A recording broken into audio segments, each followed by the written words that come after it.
Hi guys, my name is Vikas and welcome to current affairs Funda. दोस्तों, एक चीज मैं आप सभी से यहाँ पर डिस्कस करना चाहूंगा। अगर हम किसी भी बड़े एग्जामिनेशन के बारे में प्रिपरेशन स्टार्ट कर रहे हैं तो हमारी प्लानिंग और जो हम टारगेट कर रहे हैं वो ज्यादा इंपॉर्टेंट रहता है। तो इस वीडियो में मैं आपको बताऊंगा कि आपको डेली क्या टारगेट सेट करना है और किस तरीके से आपको जो गलतियां आपने पहले पुराने दिनों में की हैं उनको आप यहाँ पर ना दोहराएं।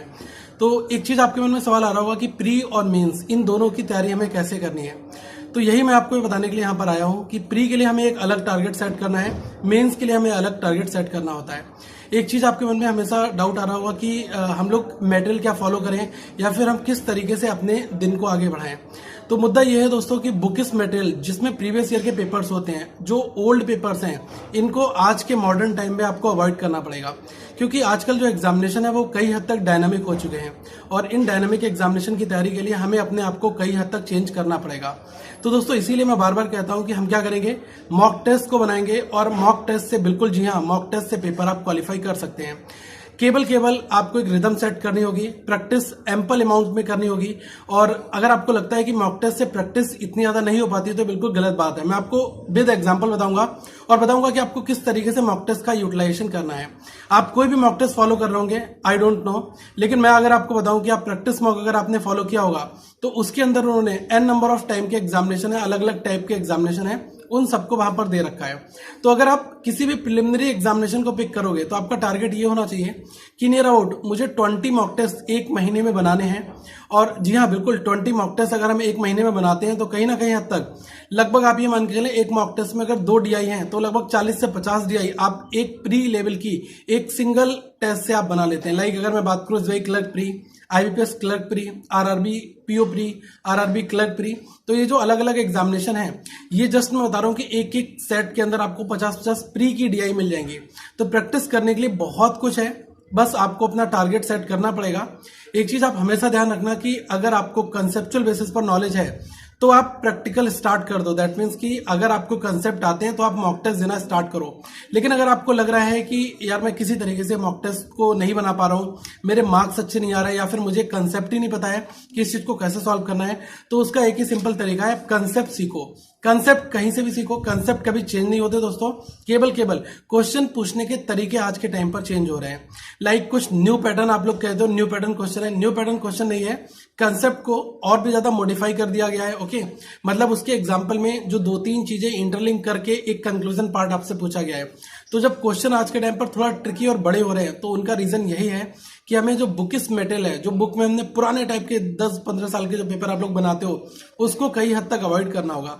वो चीजें कहीं कहीं पर काम कर जाती है, लाइक नंबर सीरीज बना रहे हो काम कर जाएगा, ठीक है, अरिथमेटिक के कुछ क्वेश्चन बना रहे हो काम चल जाएगा। लेकिन आजकल आप देखो DI कंप्लीटली चेंज हो चुका है। तो यही हद तक इसके हिसाब से हमें अपनी प्रिपरेशन को भी चेंज करना पड़ेगा। ओके, तो देखो हमें क्या करना है, अपने टारगेट कैसे सेट करने हैं। मैं इस वीडियो में बेसिकली आपको बताने आया हूं कि प्री और मेंस इन दोनों के लिए हमें अपने टारगेट कैसे सेट करने हैं। प्रॉब्लम तो आपको समझ में आ गई कि बेसिकली क्या है। देखो ये होता है कि मेंस जो होता है, अगर मैं 1 रुपए की बात करूं तो 1 रुपए के अंदर आप ये मान के चलें कि जो प्रिलिमिनरी एग्जामिनेशन है वो केवल 30 पैसा है। ओके, 70 पैसा जो बड़ा टारगेट है वो क्या है, आपका मेंस एग्जामिनेशन है। तो आप ये मान के चलें कि अगर आपको अपनी 100% प्रिपरेशन करनी है तो 30% आप अपने एफर्ट्स लगाओगे, प्री क्वालिफाई हो जाएगा, ठीक है। लेकिन आपको 70 to 80% मार्क्स अचीव करने के लिए आपको बहुत मेहनत करनी पड़ेगी, जो कि आपका मेंस सेगमेंट रहता है। ओके, तो आप ये मान के चलें कि प्री के लिए मैं आपको कुछ गिने चुने टॉपिक बता रहा हूं, इसको डेली बेसिस पर प्रैक्टिस करें और मॉक टेस्ट से ही बनाएं, ठीक है। जैसा मैंने आपको एग्जांपल दिया, एसबीआई क्लर्क का प्री हो गया, आपका एसबीआई पीओ का प्री हो गया, IBPS पीओ प्री हो गया, RRB पीओ प्री हो गया, ठीक है, RRB क्लर्क प्री हो गया। इस तरीके से अलग अलग, नाबार्ड हो गया, सेबी हो गया, बहुत सारे अलग अलग एग्जाम है, इन सबके अंदर प्री के बहुत सारे मॉक टेस्ट आपको मिलते ही हैं। तो जब आप क्वांट बना रहे हो, रीजनिंग बना रहे हो, तो इसमें से आप प्रैक्टिस के लिए उठाओ, क्योंकि आजकल जो चीजें बनाई गई हैं ये दोस्तों पहले जो 10 साल पहले जो चीजें चल रही थी उनके इर्द गिर्द में नहीं है। आजकल सारी चीजें चेंज कर दी गई हैं। और इवन आप मेरे यूट्यूब चैनल पर देख रहे होगे, रीजनिंग में हम कितने नए पैटर्न करा रहे हैं, क्वांट में करा रहे हैं, और भी बहुत सारे आपको कंटेंट दे रहे हैं साथ में। तो आपको ये समझना पड़ेगा कि जो मॉडर्न टाइम चल रहा है इसमें जो चीजें चेंज हुई हैं, तो हमें भी अपनी स्ट्रेटजी, अपने कंटेंट को चेंज करना पड़ेगा। अगर आप ओल्ड प्रीवियस ईयर के पेपर में फंसे रहोगे तो कहीं ना कहीं पर जो पुराना ऑफलाइन मटेरियल है वो दोस्तों काम नहीं करने वाला। ओके, आज के टाइम पर नई सोच आपको बनानी पड़ेगी। तो आप क्या करें कि प्री के लिए केवल मॉक टेस्ट के अंदर से, लाइक जैसे डेली बेसिस पर 5 आपने अप्रोक्सीमेशन ले लिए, 5 सिंप्लीफिकेशन ले लिया, 5 नंबर सीरीज ले लिए, 5 क्वाड्रेटिक ले लिया और 10 नंबर के आपने अरिथमेटिक ले लिए, 2 आपने प्री लेवल की डीआई बनाई। ये आपका पूरे दिन का स्केड्यूल होना चाहिए कि मुझे इस फॉर्मेट में अपने दिन को बिताना है। और इतना करने के लिए दोस्तों कहीं ना कहीं पर लगभग अगर आप ढंग से करोगे, एनालाइज करोगे, चीजें सॉल्व करोगे, 2 घंटे नियर अबाउट 1.5-2 घंटे आपके निकल जाएंगे चीजें सीखने में, एनालाइज करने में, समझने में। ओके, लेकिन आप एक चीज और ध्यान रखना कि पैरेलली हमें मेंस के बारे में भी सोचकर चलना है। अगर आप ये सोचोगे कि मैं प्री का पढ़ता जाऊं और जब मेरा रिजल्ट आ जाएगा तो मैं मेंस के लिए पढ़ लूंगा, ये आपकी दोस्तों सबसे बड़ी गलती होने वाली है। हमें इस चीज को बिल्कुल भी दोहराना नहीं है। आप ये देखो कि मेंस के लिए मैं आपको बहुत ज्यादा चीजें नहीं बताऊंगा, केवल 3 चीजें बताऊंगा। डेली बेसिस पर एक बड़ी डीआई बनाओ। ओके, बड़ी डीआई दैट मीन्स कि कंपोजिट डीआई, जिसमें 2-3 ग्राफ एक साथ आते हो, like table plus pie chart हो गया, टेबल प्लस बार ग्राफ हो गया, समथिंग। ओके, इस टाइप में जो मेंस लेवल के कंप्रेहेंसिव मटेरियल है उसको फॉलो करो। दूसरा सेगमेंट क्या है आपका कि आपको डेली बेसिस पर अलग अलग टाइप का एक आपको सिटिंग अरेंजमेंट या पजल में से कोई एक सेगमेंट सॉल्व करना है। लाइक अगर आप box puzzle with 3 variable 4 variable बना रहे हो तो कहीं ना कहीं पर इस डीआई को सॉल्व करने में आपको 1.5-2 घंटे लग जाएंगे। अगर आप बिगनर हैं, पहली बार आप ट्राई कर रहे हैं और आपकी अगर प्रैक्टिस बहुत अच्छी है तो 12-15 मिनट में भी आप डीआई को बना सकते हो, मेंस लेवल की डीआई को भी। लेकिन ये मैं उस पर्सन के लिए बोल रहा हूँ जिसकी प्रैक्टिस अच्छी है, तो ये टाइम अपने हिसाब से अलग अलग लगेगा। कोई बिगनर है तो उसको टाइम ज्यादा लगेगा, कोई एक्सपर्ट है तो उसको 2-3-4 डीआई वो डेली बेसिस पर बनाएगा। ओके, तो ये चीजों का आपको ध्यान रखना है। और मैंने कुछ पॉइंट यहाँ पर आपके लिए नोट करे थे। हाँ, सबसे पहली चीज कि अगर हमारा टारगेट ये रहना चाहिए कि हमें मेंस लेवल की एक डीआई डेली बनानी है, प्री के हमें 2 डीआई बनाने हैं और ये चीज हम कंटिन्यू रखना है लगातार 3-4 महीने तक। और आप ये कहोगे कि सर एक टाइम के बाद तो हमारे पास क्वेश्चन खत्म हो जाएंगे, हमें कहाँ से मिलेंगे? तो उसका सीधा सीधा तरीका ये है कि हमें फिर भी ऑफलाइन पे नहीं जाना है। हमें क्या करना है कि दूसरे मॉक टेस्ट को, दूसरी कंपनी का मॉक टेस्ट है उसको बाय कर लेना है। लाइक ऑलिव बोर्ड हो गया, स्मार्ट कीड़ा हो गया, तो इसको हम ले सकते हैं। इसमें क्या है कि अलग अलग टाइप का हमें पैटर्न मिल जाएगा। ओके, तो यही चीजें दोस्तों आपको दूसरों से डिफर बनाएंगी कि आप प्रैक्टिस जो कर रहे हो वो आप ऑनलाइन मटेरियल से कर रहे हो या फिर ऑफलाइन मटेरियल से कर रहे हो। ठीक है, तो इनको ध्यान में रखते हुए हमने अपनी स्ट्रेटजी को आगे बढ़ाना पड़ेगा। ठीक है, अब देखो कुछ लोगों के मन में और एक सवाल आ रहा होगा कि सर कितने घंटे कौन सा सब्जेक्ट को दें, या फिर हम अगर क्वांट पढ़ने बैठे हैं तो इंग्लिश को कितना टाइम दें, या फिर क्या उसी दिन हमें रीजनिंग भी करना है। तो इसके रिगार्डिंग मैंने एक टाइम टेबल आपको बनाया था दोस्तों, बताया था। आप टाइम टेबल को अपने हिसाब से कन्वीनियंट सेट करो और जो आपका वीक एरिया है, जो आपका जिस एरिया में आप कम मार्क्स ला रहे हो, आपको काम बहुत ज्यादा करने की जरूरत है, आपको उस पर ज्यादा पोटेंशियल देना है, ज्यादा आपको टाइम देना है। ओके, तो मैं यही कह रहा हूँ कि लाइक जैसे इंग्लिश के लिए तो मॉर्निंग में न्यूज़पेपर पढ़ रहा हो, समथिंग कुछ कर रहा हो, लेकिन जो मैंने आपको बताया कि ये जो पैटर्न आपको फॉलो करना है, ठीक है, टारगेट सेट करने हैं, वो प्री का टारगेट अलग सेट करना है, मेंस का अलग करना है और दोनों को पैरेलल लेकर चलना है। देखो एक चीज बहुत क्लियर समझ लो कि अगर आप बैंकिंग एग्जामिनेशन के बारे में सोच रहे हैं तो कुछ सोच कर ही आए होगे ना।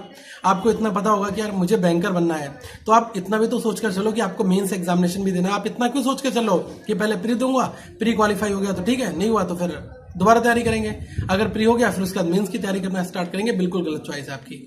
आप ये मान के चलें कि डे 1 से हमें प्री के बारे में भी सोचना है, मेंस के बारे में भी सोचना है, लेकिन जो फर्स्ट प्रेफरेंस देनी है वो आपको प्री की देनी है। आप ये भी मान के चल सकते हैं कि बिल्कुल जेन्युइन डाउट आएगा माइंड में कि सर अगर प्री ही क्वालिफाई नहीं होगा तो मेंस की तैयारी करके क्या फायदा। दोस्तों बिल्कुल ठीक सोच रहे हैं, लेकिन आप ये भी तो सोचें कि आप pre, it's not a big deal. Pre इतनी बड़ी बात नहीं है कि इसकी तैयारी करने में आपको महीनों घंटों डेली बेसिस पर देनी पड़े तब जाकर कहीं आपका प्री क्वालिफाई। बिल्कुल गलत।